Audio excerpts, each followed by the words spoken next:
Hello everyone, this is Anju Sharma. Welcome to AS classes. हम पढ़ रहे थे चैप्टर पीपल एज रिसोर्स, लोगों के रूप में संसाधन के रूप में लोग। यहाँ पे हमें एक स्टोरी दी गई थी, एक स्टोरी दी गई है इस चैप्टर में, जिसमें कि हमें बताया गया है कि इकोनॉमी को हम असेट कैसे बन सकते हैं। इकोनॉमी में जो लोग होते हैं वो असेट कैसे बन सकते हैं। अच्छा, अभी तक हम इस चैप्टर में क्या क्या पढ़ चुके हैं। हम पढ़ चुके हैं कि वहाँ के जो किसी भी कोई भी पॉपुलेशन है, वो लोग असेट और लाइबिलिटी कैसे बन सकते हैं। और उसके बाद हमने पढ़ा कि वो जो फैक्टर्स हैं, पॉपुलेशन की क्वालिटी के जो फैक्टर्स हैं वो क्या क्या है। एजुकेशन है, हेल्थ है। उसके बाद हमने पढ़ा कि अनएम्प्लॉयमेंट क्या होती है, अनएम्प्लॉयमेंट के प्रॉब्लम्स क्या क्या हैं, और इंडिया में अनएम्प्लॉयमेंट की क्या सिचुएशन है। ये सब हमने यहाँ तक कंप्लीट कर लिया। तो ये चैप्टर जो है वो हमारा लगभग कंप्लीट हो चुका है। लेकिन अब हम इसकी एक स्टोरी पढ़ेंगे जो कि हमें चैप्टर में दी गई है। एक विलेज है जो कि हाइपोथेटिकल विलेज है, और इस विलेज में एक फैमिली है। पहले हम इस विलेज के बारे में जान लेते हैं कि यहाँ के जो लोग हैं वो सेल्फ रिलायंट है। सेल्फ रिलायंट का मतलब क्या होता है कि वो वहाँ के जो मेंबर्स हैं वो मिलके अपने लिए खुद ही प्रोड्यूस करते हैं सब कुछ। और वो अपने लिए मतलब उन्हें इतना कोई बाहर जाने की जरूरत नहीं पड़ती। वो अपने लिए खुद ही प्रोड्यूस करते हैं। जैसे कपड़े हो गए या फसल हो गई, ये सब वो खुद ही प्रोड्यूस करते हैं। तो अब हम पढ़ते हैं कि वहां पे ना एक फैमिली है।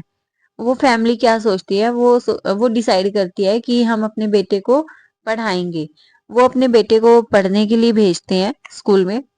स्कूलिंग कंप्लीट होने के बाद वो अपने बेटे को एक पास के ही टाउन में कॉलेज है एग्रीकल्चर का, वहां पे उसका एडमिशन करवाते हैं। वहां पे एडमिशन करवाने के बाद वो एक एग्रो इंजीनियर बन जाता है। जब वो गांव में वापस आता है तो वापस आने के बाद वो क्या करता है कि जो भी उसकी नॉलेज थी वो उसको वहां पे यूज करता है, अपने गांव में यूज करता है। और उस नॉलेज से क्या होता है कि वो उस गांव की यील्ड बढ़ती है, उपज बढ़ती है। उपज बढ़ने से क्या होता है कि जो सरप्लस है वो ज्यादा आता है। सरप्लस ज्यादा होने के कारण वहां के लोग जो है वो जो उसकी फैमिली के लोग थे वो ज्यादा अर्निंग कर पाते हैं। और इस तरीके से उनका जो इकोनॉमिक स्टेटस था वो बढ़ता है। तो जब बाकी फैमिलीज थी वो ये सब देखती हैं तो वो भी डिसाइड करती हैं कि हम भी अपने बच्चों को पढ़ने के लिए भेजेंगे। तो वो लोग पंचायत के पास जाते हैं और पंचायत से रिक्वेस्ट करते हैं कि हम भी अपने बच्चे को पढ़ाना चाहते हैं, तो यहाँ पे एक स्कूल ओपन करवाया जाए।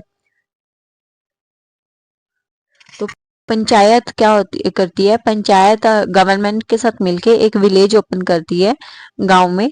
और पास के ही टाउन से एक टीचर को रिक्रूट किया जाता है। तो इस तरीके से वहाँ के बच्चे पढ़ने लगते हैं।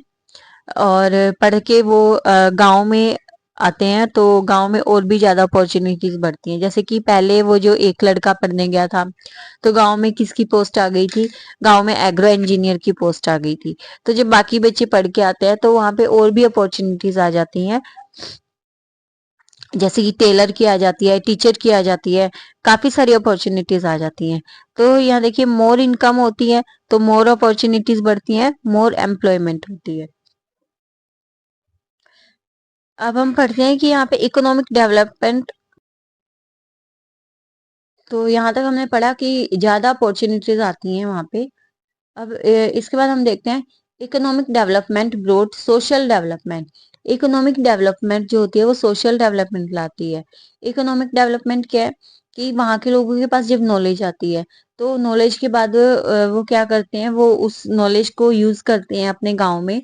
और यूज करने के बाद वहां पे यील्ड बढ़ता है, यील्ड बढ़ने के बाद अर्निंग बढ़ती है, जिससे क्या होता है मोर इनकम आती है और मोर अपॉर्चुनिटीज बढ़ती हैं। तो इससे क्या होता है कि इकोनॉमिक डेवलपमेंट बढ़ती है। Broad social development. Social development कैसे आता है इससे, education to girls they become self reliant. कि जब वहाँ के सब लोग पढ़ने लगते हैं तो गर्ल्स को भी एजुकेशन दी जाती है। गर्ल्स को एजुकेशन दी जाती है तो वो भी क्या बनती हैं, वो सेल्फ रिलायंट बनती हैं, सेल्फ डिपेंडेंट बनती है, यानी कि आत्मनिर्भर बनती हैं। वो भी अलग अलग फील्ड्स में अपनी अपॉर्चुनिटी मिलती है उनको भी अलग अलग फील्ड्स में। कोई टीचर बनता है, कोई सिलाई सीखती है, कोई टेलर बनता है ना। तो इस तरीके से क्या होता है कि सोशल डेवलपमेंट भी होती है उस गांव में। तो यहाँ पे हमारा ये चैप्टर कंप्लीट होता है। आई होप आप सभी को ये चैप्टर समझ में आया होगा। अगर कोई आपको कोई भी डाउट रहता है तो आप कमेंट सेक्शन में कमेंट करके पूछ सकते हैं। और अगर आपको ये वीडियो लेक्चर पसंद आया है तो इसे लाइक शेयर और सब्सक्राइब करना मत भूलिएगा, और साथ में कमेंट भी कीजिएगा कि आपको कैसा लगा। Till then stay connected, keep learning with AS classes. Thank you so much. Bye bye.